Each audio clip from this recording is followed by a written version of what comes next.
They're here, everyone. They are the smart kids at the shops with their mothers or fathers, riding their bikes around the streets and playing down by the river, as well as talking to their friends on their smartphones. Join the smart kids each week as they discover, explore, and solve the mysteries of today. Here's your host, JT Crowley.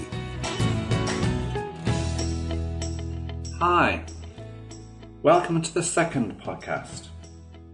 I hope you enjoyed listening to my previous podcast about Anjala, my snow leopard girl from Nepal. I said I'm going to take you round the world with all my characters.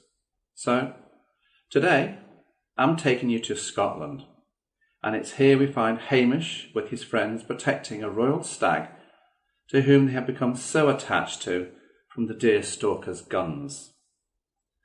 So, let's say hello to Hamish, who lives with his parents in the midst of the Scottish Highlands. This remote part of Scotland is wild, windswept and bleak. The rugged mountains that form the backdrop to the area are stunning. It's an area given to large land estates owned by local lairds. Herds of deer can be seen roaming relatively freely across the purple heather moorlands. Hamish and his friends Niall and Ceardach have spent the school's summer holidays up in the moors getting up to all sorts of things, well, simply being boys messing about, playing silly games and take it in turn to be laird of the manor. Over the summer, the three boys have watched a nearby herd of red deer, a herd made up of a harem of hinds, watched over by a magnificent royal stag, to which the lads have become very attached to, especially Hamish, who names him Rufus. The story is set in late summer, with the onset of early autumn, coupled with the start of the rutting season only around the corner. For Rufus, this will probably be his last rutting season, as younger and more agile stags start to challenge his position as head of the herd. With Rufus being of the age he is, he now falls into the local gamekeepers culling programme, and a stag of Rufus's high status, with a head crowned with a spectacular display of antlers, will be a highly prized trophy to the deer stalkers, who would pay a king's ransom for such a head to adorn their walls.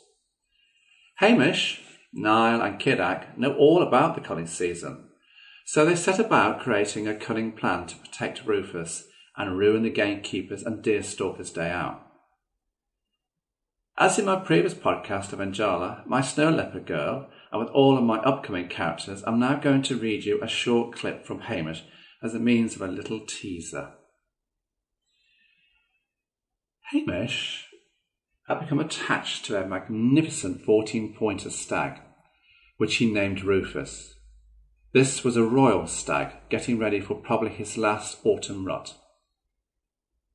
Ceardach's mother had told him that any stag with more than 12 points on his antlers was deemed a royal stag and would be a highly prized trophy for the deer stalkers. The late, warm summer's days attracted the horrible biting midges, and staying in the hideout was uncomfortable. So Hamish and his friends often spent their time playing on the open moorland in full view of Rufus and his hinds. Taking turns to play laird of the manor was a favourite pastime, but often ended up in the glorious fight as each vied to be the laird and boss the others around. The great stag would watch the goings-on from a safe distance, but as the days went by, he encroached ever nearer. Hamish and his friends got more excited as the big stag came closer to them. Ceardach had worked out that Rufus had become accustomed to their presence and didn't see them as a threat. Niall's father was the estates manager for the local Highland estate, and on several occasions that summer he spent the day following his father's footsteps around the farm. He knew where the feedstock and the estate machinery were kept and into which drawer his father's office keys were. He thought occurred to him, putting feed out around the hideout would attract the stag, and that in turn would score him brownie points with Hamish and Ceardach. But first he needed to get his hands on the keys. He knew stealing the keys for a few hours would raise suspicion. but if he could get an imprint of the required key by pressing it into some plasticine, that would solve the matter. All he had to do was bide his time and wait for an opportune moment.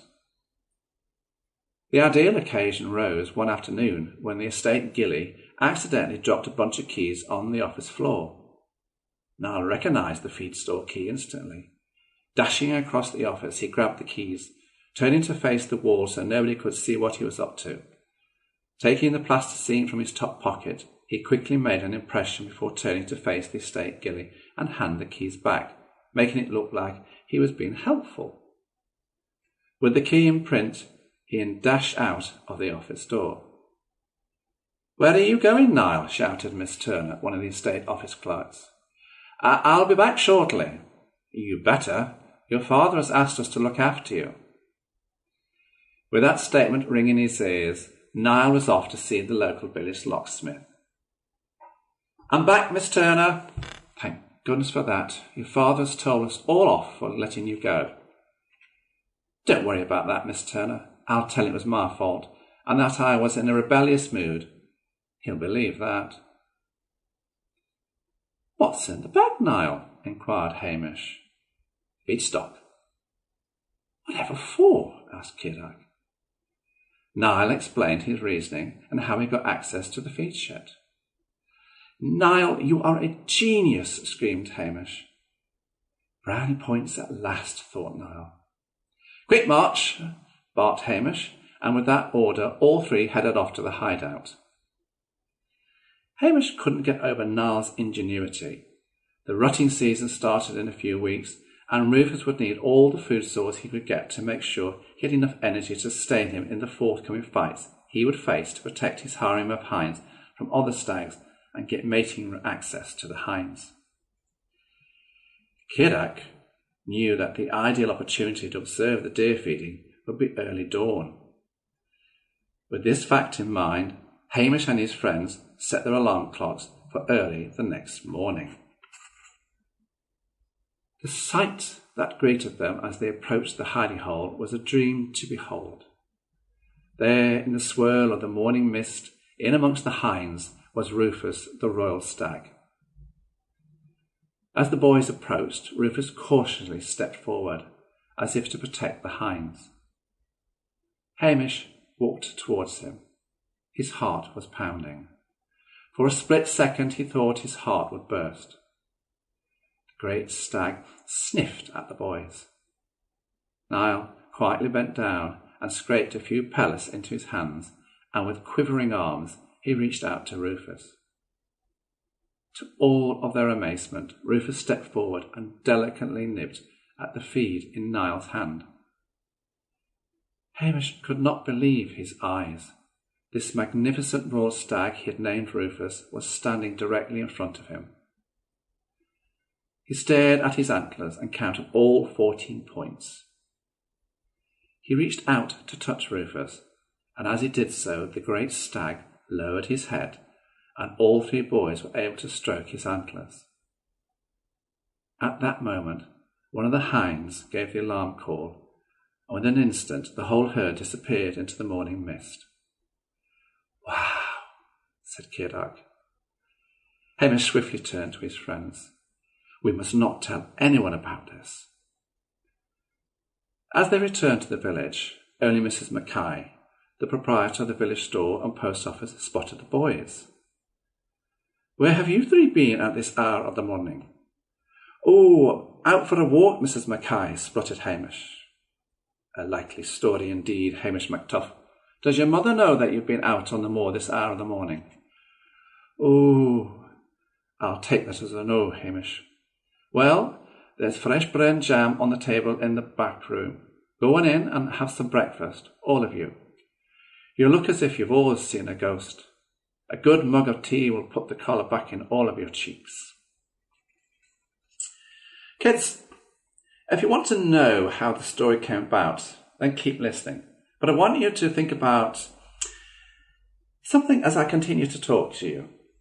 Let's see what answers you come up with to the question I have at the end of the podcast. The story came about through my love of the natural world.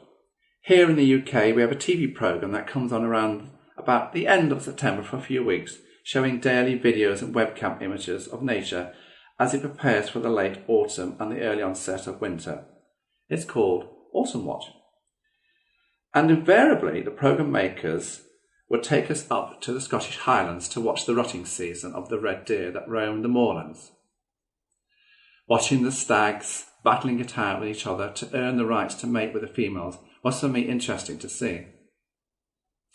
I also found it fascinating to hear the gamekeepers' stories about the culling process, the strict guidelines they have to adhere to, and the short time span they had to do the culling, and the reasons why they had to cull the herds in order to protect the moorland from being overgrazed, as well as ensuring strong bloodlines were upheld so as to ensure healthy herds free of disease were the future.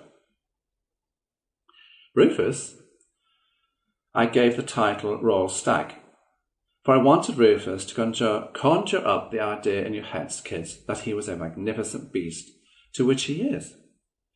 But what I wanted to point out here is a so-called royal stag isn't a stag that belongs to Queen Elizabeth II on her Balmoral estate, but is in fact a title given to a majestic stag who has more than 12 points on his set of antlers. A stag of such high status coming into the cull programme due to his time of life would be an absolute jewel in the crown of a deer stalker's trophy cabinet, and Hamish, Niall and Ceardach would know that. So I gave them a cunning plan to ruin the gamekeepers and deer stalkers' day. Deer stalkers would pay a vast amount of money for a stag like Rufus, and that money would go to the local land estates and no doubt towards paying the gamekeepers' wages. So when Hamish and his friends ruined all the carefully laid out plans for a day's shoot, can you start to see, kids, how much trouble they get themselves into? Were they right to do what they did? That's up to you to decide. So, kids, having listened to me reading some of the story and what I've been talking about, I have a question for you to ponder over. Do you think Hamish and his friends Niall and Ceardach were right to ruin the gamekeepers and deer stalkers' day? I would love to hear your answers, so get either of your parents to contact me on my social media platforms. I'm really looking forward to hearing from you. Next week, in episode 3, I'm going to talk to you about my third character in the book, Charlie. He's from Derby in the UK, from where I come from. It's a simple story about a small boy who's not very well, having a great day out in the park with his friends Rebecca, Peter and Ben. But for now, this is JT Crowley signing off, so wherever you are listening in the world, stay safe, but have fun just like my characters. Thanks for listening to The Smart Kids. Want to follow more of their adventures? Check out The Smart Kids by JT Crowley on Amazon.com now.